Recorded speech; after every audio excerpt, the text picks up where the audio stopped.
Hey guys, welcome back to my channel AR anime world. और I hope आप सभी लोग बहुत ज़्यादा ही अच्छे होंगे। और मैं एक्सप्लेन करने जा रहा हूँ बुक ऑफ एस्पर का एपिसोड 500, जो कि नोवेल बेस्ड होने वाला है। और जो ये एपिसोड है ये पार्ट 2 है, और इसका जो पार्ट 1 है वो पहले मैं एक्सप्लेन कर चुका हूँ। तो जाओ पहले जाके उसे देखो, फिर इसे देखना। तो अब बिना किसी हरामीपंती और बकचोदी के एपिसोड को स्टार्ट करते हैं। तो हमारे एपिसोड के स्टार्टिंग वहीं से होते हैं जहाँ पर पिछला एपिसोड खत्म हुआ था। और पिछले एपिसोड में दिखाया गया था जो जू फैन होता है उनसे कहता है तुम लोग मेरे अपोनेंट नहीं हो। तो अब इस एपिसोड के स्टार्टिंग में कोई लैंग और जूलिंग होती है, बहुत ज्यादा गुस्सा हो गई होती है और वो दोनों बहुत ज्यादा लाउड वॉइस निकालते हैं। और फिर तभी जो यूनलिन होती है वो कुई लैंग की तरफ देखती है और कुई लैंग से कहती है इस बच्चे के पास एक मैजिकल वेपन है, और जो वेपन है वो प्रोटेक्ट करता है युआन सेन को। और जो जू फैन है वो इसे यूज कर रहा है एक बैटल की तरह। और अगर हम दोनों साथ में मिलके इसके ऊपर रश करते हैं, इसके ऊपर अटैक करते हैं, तो पक्का ही हम लोग इसका हेड ले जाएंगे और जूयर और गैंगर को दे पाएंगे और उसका बदला पूरा कर पाएंगे। और ये सब होने के बाद जो जू फैन का बैकग्राउंड है और जो उसके पीछे बंदा है, जो पर्सन है, वो अगर कुछ इन्वेस्टिगेशन और या फिर हम लोगों के अगेंस्ट जाता है तो फिर हम लोग अपना क्राइम कन्फेस कर लेंगे, मान लेंगे कि हम लोगों ने इसको मारा है। पर हमें अगर जू फैन को मारना है तो हमें ये साथ में करना पड़ेगा। और जो क्विलिंग होता है वो यूलिंग से कहता है पर तुम इसे पहले नहीं मारोगे, मुझे इससे कुछ डील करना है पर्सनली, और मुझे अपने सन का बदला लेना है। और जो यूलिंग होती है वो कहती है ठीक है। और तभी यूलिंग क्विलिंग की तरफ देखती है और साथ में सिर हिलाते हैं, और फिर दोनों एक साथ जू फैन की तरफ आगे बढ़ते हैं तेजी से। और वो लोग सोचते हैं आज भगवान भी रियल्म के अनुसार हेवन प्रोफाउंड बंदे को मरवाना चाहते हैं। पर पॉइंट ये है कि जू फैन को सबसे पहले कौन मारेगा, और दोनों ही जू फैन को मारना चाहते हैं। तो जू फैन को मारने से पहले उन्होंने एग्रीमेंट कर लिया था कि वो साथ में जू फैन को मारेंगे। और फिर वो दोनों ही जू फैन की तरफ बहुत गुस्से से आगे बढ़ रहे होते हैं। और जैसे ही वो जू फैन के पास पहुंचने वाले होते हैं वैसे ही एक इनविजिबल वेव आती है और वो दोनों एकदम से पीछे हो जाते हैं और बहुत ज़्यादा डर जाते हैं। और हमें बताया जाता है इस वेव के बारे में, जो ये वेव थी ये गॉड की प्रिमोडियल स्पिरिट का शॉक था। और तभी उन दोनों की जो आंखों की पुतलियां थी वो बंद हो गई और उन दोनों की जो स्पिरिट थी वो रिलीज हो गई। रिलीज होने के बाद मुक्त हो गए, मतलब कि वैनिश हो गई, गायब हो गई। और तभी हमें बताया जाता है आखिरकार रियलिटी में हुआ क्या और हमें बताया जाता है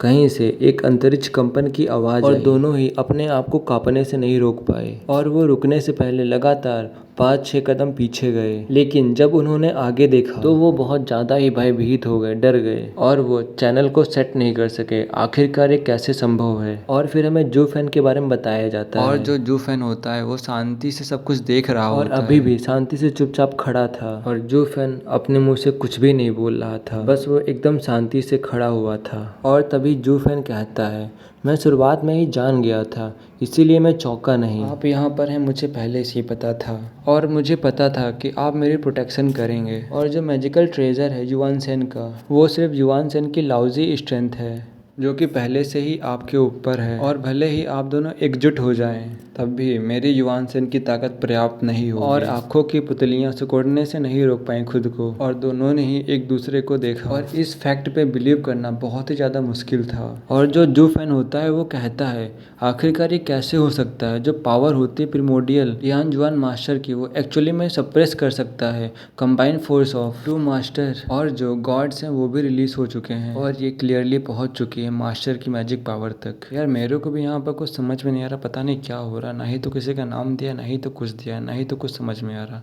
तो जैसा बता रहे मैं वैसा ही एक्सप्लेन कर रहा हूँ, तो सुनते रहो। पर वो जो होता है वापस चला जाता है, और शायद जू फैन कहता है मैंने उनसे बोला कि तुम मेरे अपोनेंट नहीं हो और ऐसा दोबारा मत करो। और तभी जू फैन दोबारा से कहता है पर जो उनके अमेजिंग फेसेस थे वो देखने वाले थे। और तभी जू फैन जो होता है वो हंसने लगता है और अपने हाथ को वेव करता है। और जो राइटर होता है यहाँ पर बताता है, वो कहता है जो यू लिंग और क्विलिंग के जो चेहरे थे और ज्यादा गरिमामय हो गए थे, और दोनों ने ही जू फैन की आंखों में देखा और जू फैन को अपना दुश्मन मानते थे। और तो और वो जू फैन को हल्के में नहीं ले रहे थे, इसीलिए वो लोग साथ में अटैक कर रहे थे। पर तब भी ये सब कुछ जू फैन के आगे बेकार था, और जो जू फैन की असली ताकत है वो वास्तव में बहुत ही ज़्यादा है। और भाई बस अब मैं इसके आगे एक्सप्लेन नहीं करूँगा, इसमें कुछ समझ में नहीं आ रहा भाई, पता नहीं कौन कब क्या आ रहा है, कौन किसका नाम है, कौन क्या, कुछ भी समझ में नहीं आ रहा है। और अगर तुमको समझ में आ रहा है तो भाई यार तुम लोग खुद ही पढ़ लो यार, मुझे तो नहीं आ रहा है यार, मैं इससे तो एक्सप्लेन नहीं कर पाऊंगा। और इसमें कुछ ज़्यादा ही एक्सप्लेनेशन दिया है, और जो इसके आगे के पेजेस से मैंने चिपका दिए हैं तो यार इसमें मतलब कि वीडियो में एडिट कर दिए हैं, तो यार तुम देख सकते हो। तो कल न्यू एपिसोड आने का वेट करते हैं, तब तक की good bye, tata, see you. और हाँ, जैसे ही कल एपिसोड आएगा मैं तुरंत अपलोड कर दूँगा।